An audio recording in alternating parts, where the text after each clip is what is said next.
我而家咧喺廣州番禺嘅節能科技園嗰度啊，跟住而家係日頭比較曬啊，因為咧呢排傳咗個新聞啊，呢度有3部嘅經典嘅喪屍車咧，擺咗好多年嘅喪屍車即將要拍賣，所以咧我聽呢個新聞咧，我就過嚟拍呢3部車啦。嗱，喺我身後咧最正中間嘅就係嗰部蔚紅色嘅咖喱乸 GT， 跟住左邊嗱見唔見到左邊係嗰部法拉利 575M Super America， 跟住再到右邊就係 Corvette 嘅 Z5 嘅 C5 Z06 嘅一個車型。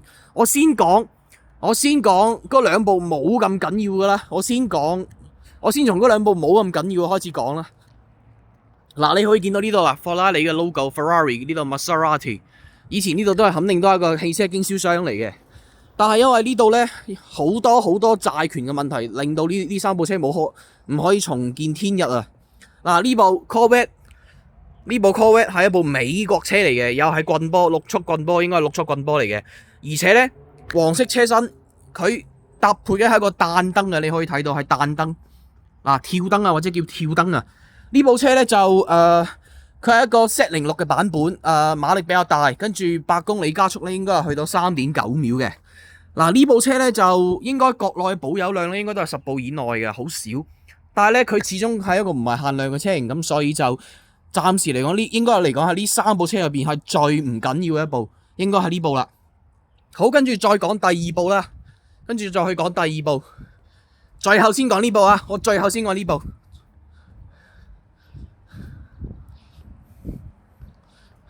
OK， 嚟到呢部法拉利 575M Super America。哇！呢部車其實幾型仔啊！其實呢部車碳量係559部定係599部唔記得，應該係559。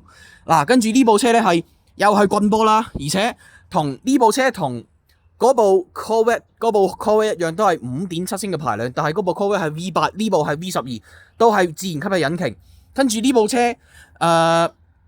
佢當時咧因為當時法拉利仲未出過唔限量嘅 V12 開篷車，呢部車係一部開篷車，而且係全世界首創嘅嗰種旋轉開篷嘅，就成個好似當年比較流行嗰啲翻蓋手機咁啊，翻上去啦，好似咁樣翻上去。我將個視野收細啲啊，好似咁嗱，嗰個頂就好似咁翻上去。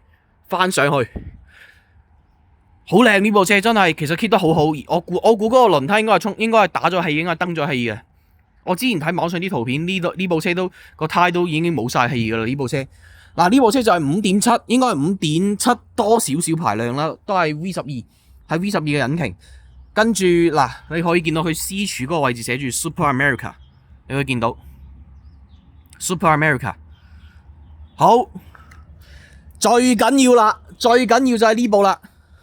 最緊要嘅咖喱乸 GT Number 1139啊，好似係 Number 1139，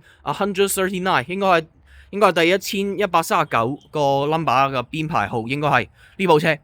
嗱，呢部車咧係原裝嘅啊，當年原裝揀咗蔚紅呢個顏色嘅，蔚紅嘅，即係應該係前幾年係免費嘅顏色，當年應該係要加錢嘅一個 option 顏色，跟住而且仲 up 咗個紅色鈴嘅。嗱，原裝嘅紅色鈴個鈴一樣嘅，鈴同阿車身一樣顏色嘅，好靚，而且佢行嘅又係6速手波，而且仲唔單止，佢又係 5.7 嘅排量 V10 自然吸氣引擎。我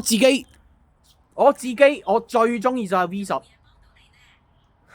我自己最中意嘅就係 V10 引擎。我試過咁多車，因為我覺得 V10 係最獨特，而且個聲又好聽，又唔差過 V8。至少好過 V8 呢啲聲，又唔會話輸得過 V10、V12 嗰啲聲。我覺得最緊要有獨特，又係有聲話嘅嗰種感覺嘅就係 V10。所以我好中意呢部車。咖喱乸 GT 可以係話係我心目中嘅一部應該係我夢想之車，可以話我夢想之車嘅極致噶啦。即係我發夢都夠膽發下夢去想下嘅一部夢想車就係咖喱乸 GT 嘅，基本上係去到頂噶啦。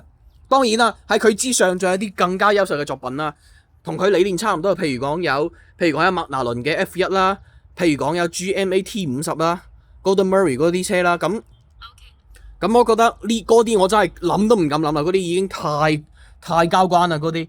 但係呢部我夠膽諗下咯，我至少夠膽諗下，而且我留意到佢嗰個摺嘴啊，佢嗰個帶燈嗰個清洗嗰個摺嘴應該係噏咗一個銀色嘅。